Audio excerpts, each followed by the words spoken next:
Meus irmãos, nós vamos abrir a palavra de Deus na primeira carta do apóstolo João, no capítulo 5. Primeira carta do apóstolo João, capítulo 5.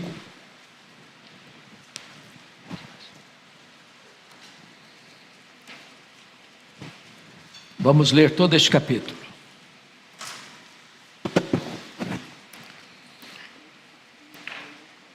Está escrito o seguinte: todo aquele que crê que Jesus é o Cristo é nascido de Deus, e todo aquele que ama ao que o gerou também ama ao que dele é nascido. Nisto conhecemos que amamos os filhos de Deus, quando amamos a Deus e praticamos os seus mandamentos. Porque este é o amor de Deus, que guardemos os seus mandamentos. Ora, os seus mandamentos não são penosos, porque todo o que é nascido de Deus vence o mundo, e essa é a vitória que vence o mundo, a nossa fé. Quem é o que vence o mundo, senão aquele que crê ser Jesus, o Filho de Deus?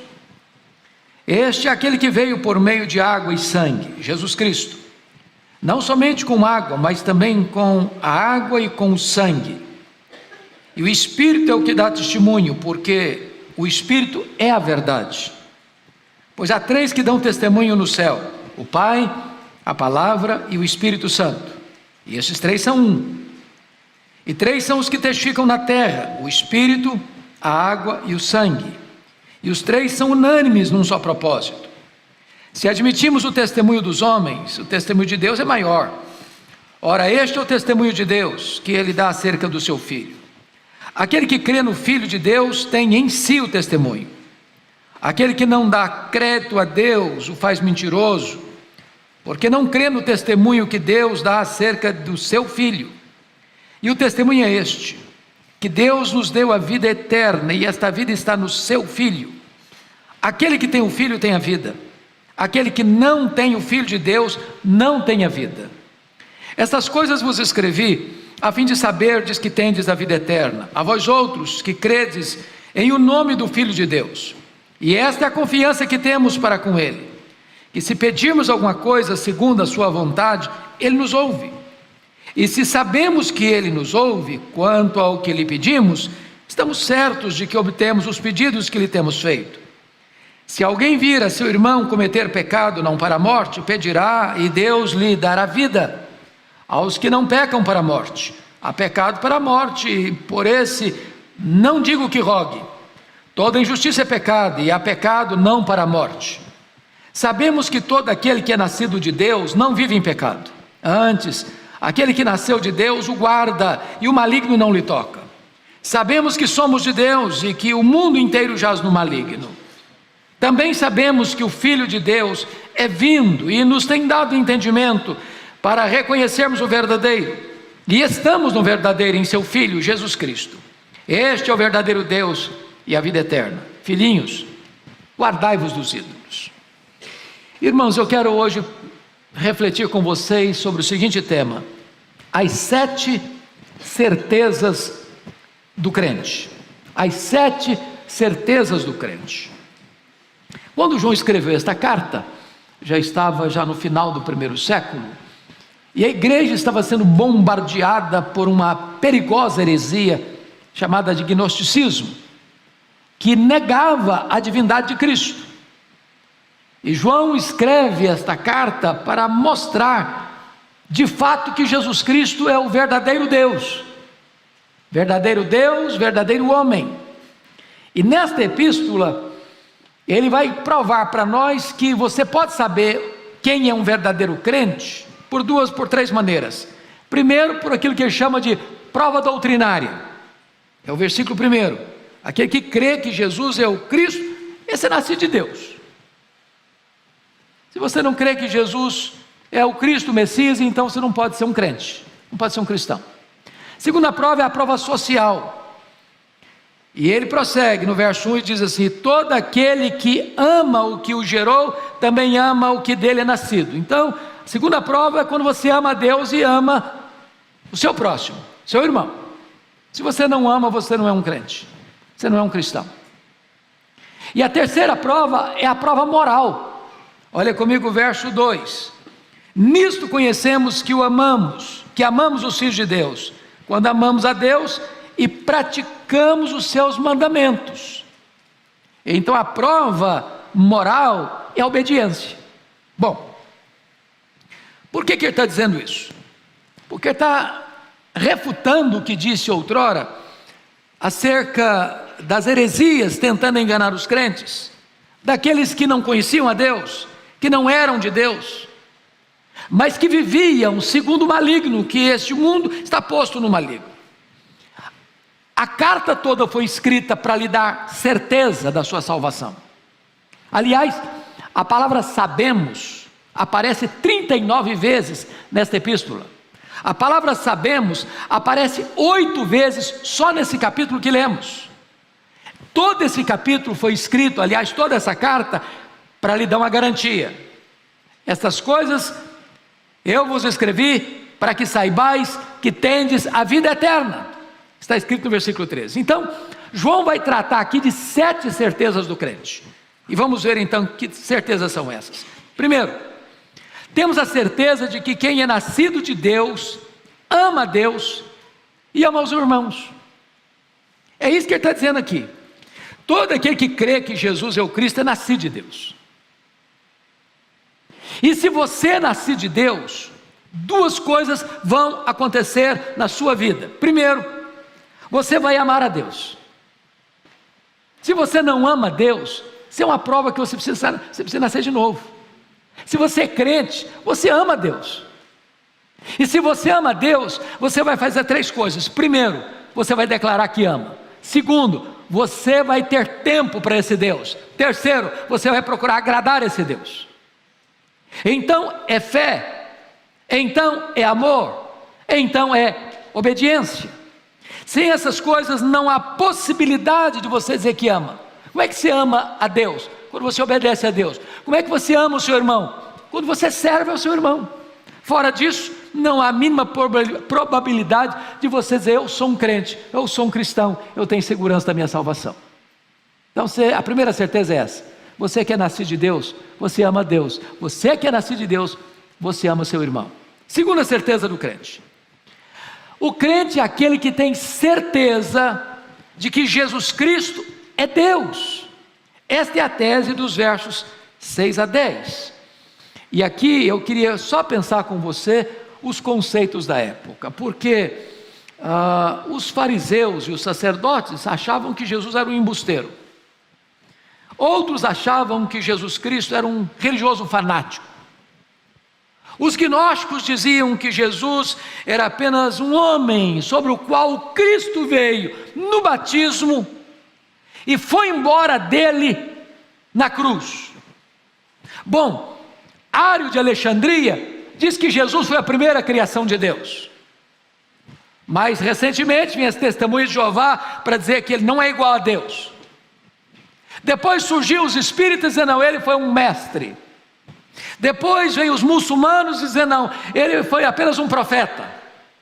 E para você, quem é Jesus Cristo? O cristão tem certeza de que Jesus Cristo é Deus. E aqui João vai levantar para nós 3 testemunhos no céu, 3 testemunhos na terra. Se não, vejamos, olha aí comigo, versículo 7. Pois há 3 que dão testemunho no céu: o Pai, a Palavra e o Espírito Santo. Talvez é o versículo mais claro da Bíblia sobre a Trindade. E ele diz: os 3 são um. Nós não cremos no politeísmo, nós cremos em Deus, um único Deus, que subsiste em 3 pessoas: o Pai, o Filho e o Espírito Santo. João chama o Filho de a Palavra, o Verbo, o Logos. E ele diz que esses 3 no céu dão testemunho da divindade de Jesus Cristo. Mas agora ele diz, no versículo 8, e 3 são os que testificam na terra: o Espírito, a água e o sangue. E os 3 são unânimes num só propósito. Que propósito? Testificar que Jesus é o Filho de Deus, Ele é Deus. Mas vamos entender isso aqui. O que significa água e sangue dando testemunho? Bom, Os reformadores, Lutero e Calvino, acharam que quando fala de água e sangue, ele está se referindo aos dois sacramentos. Depois vem Agostinho de Hipona, diz: não, esse água e sangue tem a ver com aquele momento em que seu lado foi furado com a lança e saiu água e sangue. Mas Tertuliano, outro pai da igreja, diz que água e sangue tem a ver com o batismo e com a morte de Jesus. E parece-nos que esta terceira opção é a melhor. Por quê? Porque João está refutando aqui, meus irmãos, os gnósticos, e dentro dos gnósticos tinha os ebionitas, que diziam o seguinte, através de Cerinto, seu líder, que Jesus era homem, só homem. Aí o Cristo veio nele na hora do batismo, e o Cristo foi embora dele na hora que foi crucificado. Então o que João estaria dizendo é que, na verdade, ele é o Cristo desde o seu nascimento, desde a sua morte e para sempre o mesmo. Ele não houve um momento antes do batismo que ele deixou de ser o Cristo. Ele era o Cristo, ele era o Filho de Deus, ele foi concebido por obra do Espírito Santo. Quando Jesus nasceu, o anjo proclamou aos pastores: eu vos trago boa nova de grande alegria, que será para todo o povo, é que hoje vos nasceu o Salvador, que é Cristo, o Senhor. Então João está refutando essas heresias que surgiram lá no final do primeiro século. Ele é o Filho de Deus, ele não tomou sua natureza, ele não tomou a nossa natureza apenas por um momento e depois a largou. Não, ele foi verdadeiramente Deus, ele foi verdadeiramente homem. Pois bem, olha comigo o versículo 10: aquele que crê no Filho de Deus tem em si o testemunho. Aquele que não dá crédito a Deus o faz mentiroso, porque não crê no testemunho que Deus dá acerca de seu Filho. Então, não dá para você ser um crente se você não aceita o testemunho que Deus deu acerca do seu próprio Filho, que Ele é Deus. Pois bem, vamos à terceira certeza do crente. Temos a certeza que aqueles que creem em Cristo têm a vida eterna. Versos 11 a 13, confiram comigo. E o testemunho é este, que Deus nos deu a vida eterna, e esta vida está no seu Filho. Aquele que tem o Filho tem a vida, aquele que não tem o Filho de Deus não tem a vida. Estas coisas eu vos escrevi para saberes que tens a vida eterna, a vós que credes em o nome do Filho de Deus. Então vejam vocês, meus amados irmãos, uma coisa muito importante aqui. O Evangelho de João foi escrito para os incrédulos, para ensinar eles uma coisa, que se eles crerem em Jesus, eles têm a vida eterna. Está lá em João 20, 31. A primeira carta já foi escrita para crentes, para dizer o seguinte para eles: vocês que creram, precisam saber que vocês já têm a vida eterna. Tem muito crente que, embora crente, salvo pela graça, vive nessa insegurança, vive nesse medo de perder a salvação. Se julgam salvos de manhã ou perdidos à noite, de manhã indo para o céu, de noite indo para o inferno. Medo de cair da graça, medo de perder a salvação, medo de ter um nome no livro da vida e de repente Deus olha, passa uma borracha e apaga o nome do livro da vida. Na verdade, João está dizendo o seguinte para a igreja: vocês precisam entender isso, que vocês que creram, vocês já têm a vida eterna. Não terão, não, tem, é agora, é certeza, é posse, é convicção. Essa vida eterna não é conquistada por vocês, não é comprada por vocês, não é merecida por vocês, é uma dádiva de Deus, e esta dádiva é feita mediante Cristo Jesus. Quando você crê nele, você já pode ter essa certeza. E ele vai dizer de forma muito linda no verso 12: aquele que tem o Filho tem a vida, aquele que não tem o Filho não tem a vida. Então não há salvação fora de Jesus, não há nenhuma religião que possa salvar, não há nenhum homem, por mais conhecido ou poderoso, que possa salvar. A salvação é uma dádiva de Deus oferecida em Cristo Jesus. Se você tem Jesus, Se você tem o Filho, você tem a vida. Se você não tem Jesus, não tem o Filho, não tem a vida.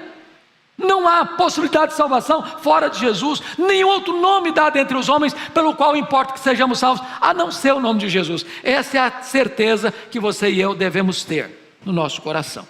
Quarta certeza, veja comigo. Temos a certeza de que Deus responde às nossas orações quando elas estão afinadas com a vontade de Deus. Olha comigo os versos 14 e 15. E essa é a confiança que temos para com Ele, que se pedirmos alguma coisa segundo a sua vontade, Ele nos ouve. E se sabemos que Ele nos ouve quanto ao que lhe pedimos, estamos certos de que obtemos os pedidos que lhe são feitos. Então vamos entender aqui. Deus responde oração. Mas oração não é para você impor a sua vontade a Deus. Oração não é para você dobrar a vontade de Deus, para que Deus abra mão da vontade dEle para aceitar a sua vontade. Oração é respondida por Deus quando você faz esta oração segundo a vontade de Deus, para glorificar a Deus, porque você e eu não sabemos orar como convém. Nós não sabemos o que é melhor para nós. Às vezes nós pedimos para Deus uma pedra pensando que estamos pedindo um pão. Às vezes nós pedimos para Deus que vai nos destruir pensando que estamos pedindo que vai nos dar vida. Então Deus atende a sua oração quando você a faz de acordo com a vontade dEle, porque Deus tem o melhor para você, porque a vontade de Deus é boa, perfeita e agradável. Então notemos isso. Quando é que Deus deixa de responder a sua oração? Primeiro, diz a Bíblia, quando você tem algum pecado inconfesso na sua vida. Se observar a iniquidade, diz o salmista, Deus não me teria ouvido. Então não é possível que você prevaleça na oração e viva no pecado ao mesmo tempo. Segundo, Deus não vai atender a sua oração quando a sua oração não é uma oração com a intenção correta. Pedis e não recebeis. Nada tendes porque nada pedis. Pedis e não recebeis porque pedis mal, para esbanjar os vossos próprios deleites. Se a sua oração é egoísta, se a sua oração é para alguma vantagem pessoal em detrimento de outrem, Deus, não vou responder, motivação não está boa. Mas o texto está dizendo que se você orar segundo a vontade de Deus, é uma confiança que nós temos, Ele vai nos ouvir, Ele vai nos atender. Essa é uma confiança que todos nós precisamos ter, meus irmãos, porque orar é algo sublime. Deus está dizendo para você, eu tenho bênçãos para lhe dar. Se você não pedir, você não as recebe. A forma de receber é pedir. Nada tendes, porque nada pedis. Mas você vai receber quando você estiver com seu coração afinado com o coração de Deus, quando a sua vontade estiver submissa à soberana, boa, agradável e perfeita vontade de Deus, quando você estiver orando para que a vontade de Deus prevaleça na sua vida, aí Deus escuta a sua oração, você pode ter certeza disso. Vamos agora à quinta certeza. Temos a certeza de que Deus pode salvar pessoas da morte pela instrumentalidade das suas orações, das nossas orações. Olha comigo os versículos 16 e 17. Se alguém vir a seu irmão cometer pecado não para a morte, pedirá e Deus lhe dará vida. Aos que não pecarem para a morte, há pecado para a morte, por esse não digo que rogue. Toda injustiça é pecado, e há pecado não para a morte. Então preste atenção no que João está dizendo, isso é uma certeza nossa. Quando alguém pecar, seu irmão, membro da sua igreja, ou de outra igreja, ou da sua família, ou do seu relacionamento, não jogue pedra, não jogue pedra, não esmague a cana quebrada, isso não é o seu papel, você não é acusador. Você não se alegra com a queda do seu irmão. Você não aproveita o momento que seu irmão caiu para você se projetar. Está vendo aí? Ele caiu, eu não, eu sou um crente batuta. Não.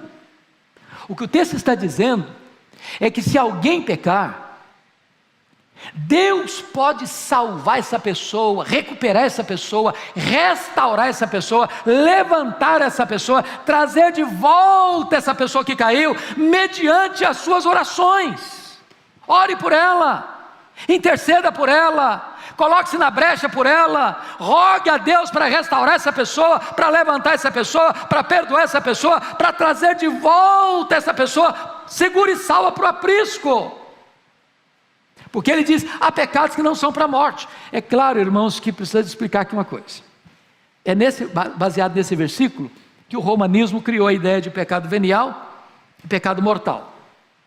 É preciso saber que todo pecado é mortal. O salário do pecado é a morte. Não tem esse negócio de pecadinho, pecadão, né? Pecado leve, pecado médio, pecado pesado. Todo pecado é maligníssimo. Mas João introduz um fato aqui, que é o chamado pecado para a morte. Ele diz, para isso não recomendo que ore não. E o que é o pecado para a morte? Poderia ele estar se referindo, porventura, no mesmo contexto de Hebreus, daqueles que estavam retrocedendo, por causa das perseguições, voltando atrás, desculpa do pleonasmo? Ou esse pecado aqui, e a maioria dos estudiosos entende isso, que é uma referência ao que Jesus tratou da blasfêmia contra o Espírito Santo. O pecado que não tem perdão nem nesta vida, nem no porvir. E o que é a blasfêmia contra o Espírito Santo? Para o qual João está dizendo, não rogue. Esse não tem recuperação. Esse não tem perdão. A blasfêmia contra o Espírito Santo é aquele pecado consciente, deliberado, por alguém que, conhecendo a verdade, rejeita a verdade e atribui a obra de Deus, realizada por Cristo, no poder do Espírito Santo, a Satanás.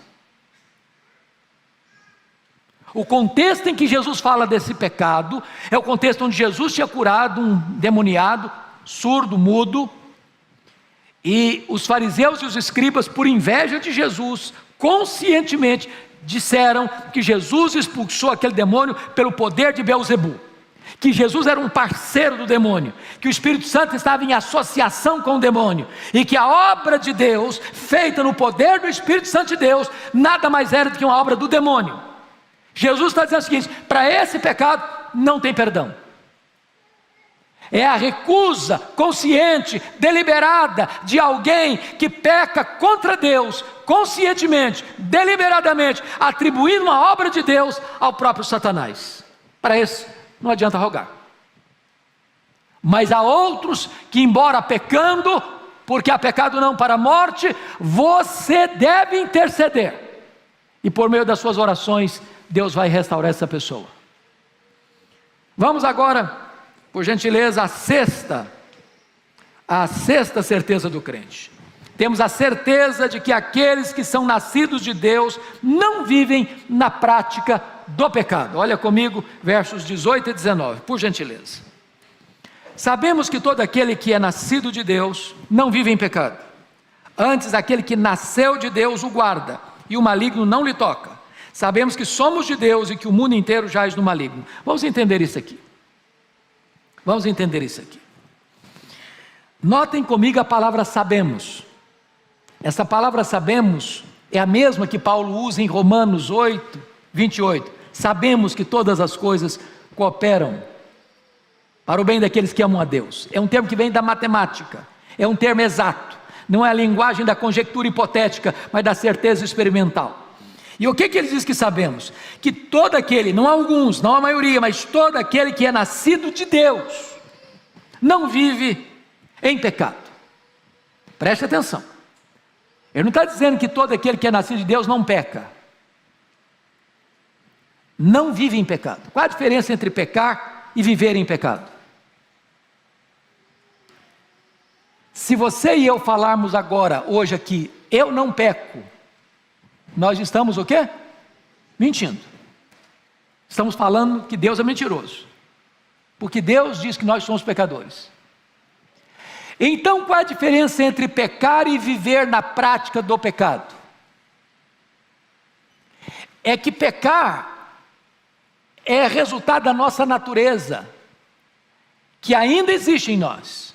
Nós não fomos glorificados ainda. Mas o pecado da nossa vida não é um hábito, não é um costume, não é uma agenda. O que é prática? Por exemplo, você levanta todo dia, toma o seu banho, toma o seu café, depois vai dar meio-dia e pouco, você almoça. Depois, no finalzinho da tarde, você faz um lanche. Isso é rotina. Todo dia, toda semana, todo mês. Então isso é hábito. Pecar não é assim para o crente. Você não faz provisão para o pecado. Você não planeja pecar. Você não faz preparativos para pecar. É acidente. Não é hábito. Então preste atenção, porque você tem que olhar e fazer uma radiografia do seu coração. Se você está vivendo deliberadamente no pecado, como hábito, como costume, como prática, o texto está dizendo, não é nascido de Deus ainda. Todo aquele que é nascido de Deus não viu na prática do pecado. Antes, agora preste atenção, aquele que nasceu de Deus o guarda. Você percebeu que aquele aqui está com a letrinha maiúscula? Antes aquele que nasceu de Deus o guarda. Como assim? Quem se guarda aqui? É você que guarda você mesmo? Não. Aquele que nasceu de Deus aqui, com letrinha maiúscula aí, é Jesus. Quem guarda você é Jesus. Agora preste atenção. Jesus não tem nenhum compromisso com as nossas loucuras. Ele não tem compromisso de guardar-nos quando deliberadamente nós planejamos pecar.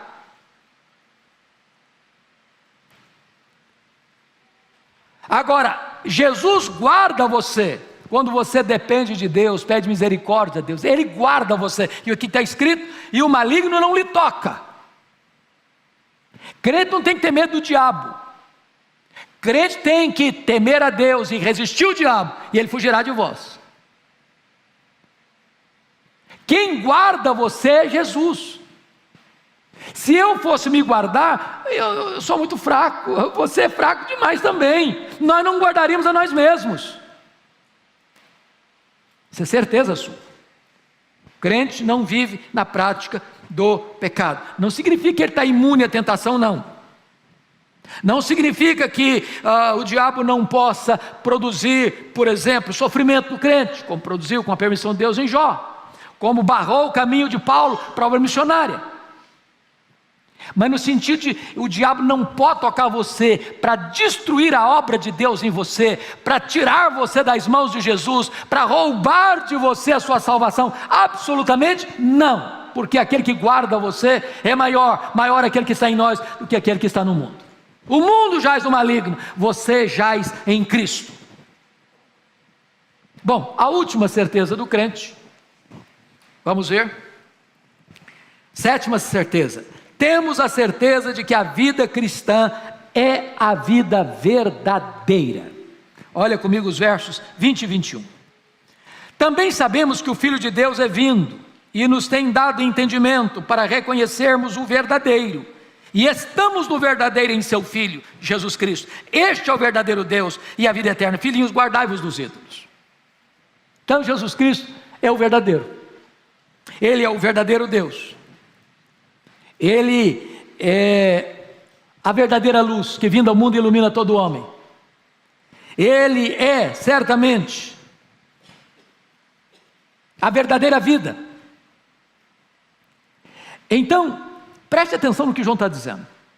Porque tem muita gente dizendo que ser crente é careta, que ser crente é ser quadrado, que ser crente é porque você ainda não atingiu maturidade emocional, você precisa de uma muleta existencial, que quando você tiver massa cinzenta mesmo na sua cabeça, você não precisa de Deus, você não depende de Deus, você nega a existência de Deus.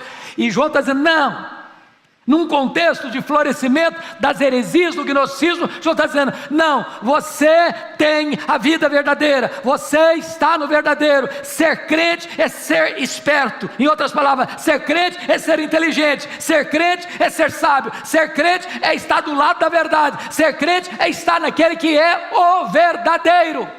Você tem a verdadeira vida.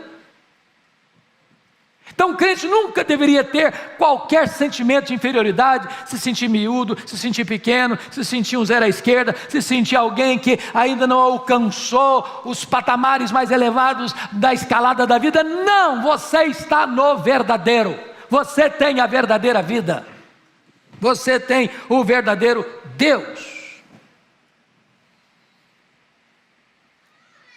Quando ele diz: filhinhos, guardai-vos dos ídolos, está dizendo o seguinte: olha, o mundo aí que jaz no maligno tem muitos deuses, tem muitos ídolos, estão seguindo ídolos mortos, que não têm vida, que não têm poder para salvar, que não têm poder para libertar, que não têm poder para proteger. Você já viu uma procissão na rua? Carregando os seus deuses, carros alegóricos, protegendo para ele não cair, porque se cair quebra. Essa é a linguagem de Isaías 46. Os ídolos que os homens fabricam precisam ser carregados nos braços, nas costas. É você que os protege. E aí diz: não, o nosso Deus, Ele nos carrega no colo desde a infância até a velhice. Ele nos carrega no tempo, Ele nos carrega na eternidade, Ele nos carrega na vida, Ele nos carrega na morte, Ele nos carrega depois da morte. Ele é o nosso Deus verdadeiro. Então fuja dos ídolos. Você tem o verdadeiro. Mas eu queria concluir, você lendo comigo, por favor, o versículo 12. Você pode ler o 12 comigo? Acho que aqui está a síntese desse texto. Todos juntos, vamos lá? Aquele que tem o Filho, tem a vida. Aquele que não tem o Filho de Deus, não tem a vida. Me permita contar uma ilustração que eu já contei em tempos de outrora aqui, para ilustrar bem isto. Havia um homem muito rico na Europa, e este homem era amante da arte, da pintura, e este homem resolve investir quase toda a sua fortuna em quadros de pintores famosos. Ele tinha uma grande galeria de arte. Ele tinha um filho único, herdeiro da sua grande fortuna. Um dia esse filho vai fazer uma viagem com um dos seus amigos, aliás, o seu amigo mais próximo, e nessa viagem houve um terrível acidente e o filho deste homem morreu, longe de casa. E o seu amigo, sabendo que o seu pai era um amante da arte, e ele era um pintor não de qualidades superlativas, mas mediana, mandou para o pai dele uma espécie de quadro que ele mesmo pintou, do seu filho que havia falecido. Colocou este quadro numa moldura e mandou para aquele homem, enlutado de filho único. E quando aquele homem rico recebe este quadro do filho, ele coloca-o numa moldura tão nobre quanto as outras molduras e os outros quadros famosos. Antes de morrer, esse homem fez um testamento e recomendou ao seu mordomo, administrador, que então fizesse um leilão de todos os quadros. E aquele administrador, então, oportunamente fez um grande leilão, convidou as pessoas mais nobres da Europa, as mais amantes das artes, para leiloar, vender aqueles quadros. E muitas pessoas ricas, e muitas pessoas nobres, e muitas pessoas amantes das artes foram lá para participar daquele leilão. Para surpresa de todos, o administrador abre o leilão não com os quadros mais famosos, dos pintores mais conhecidos, mas abriu o leilão com o quadro do filho. Não tinha nenhuma obra de arte a se admirar naquele quadro. O pintor era desconhecido, o quadro de mal traçadas linhas, e ninguém se interessou. Todos aguardavam os quadros mais belos, mais famosos, os artistas mais conhecidos. Até que alguém resolve dar um lance e compra o quadro do filho. E quando aquele homem comprou o quadro do filho, o administrador disse: nós vamos encerrar aqui o leilão. Todos protestaram: não, nós fomos convidados para comprar os quadros, estamos aqui para isso. E o administrador disse: não, está encerrado o leilão. E pegou o testamento daquele homem rico que havia falecido, e no testamento estava escrito assim: quem comprar o quadro do meu filho é o dono de todos os outros quadros, porque quem tem o filho tem tudo.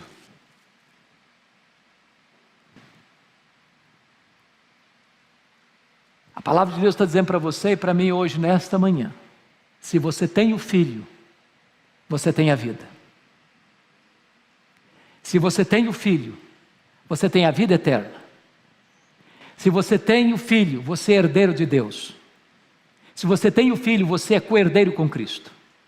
Se você tem o filho, você tem a salvação.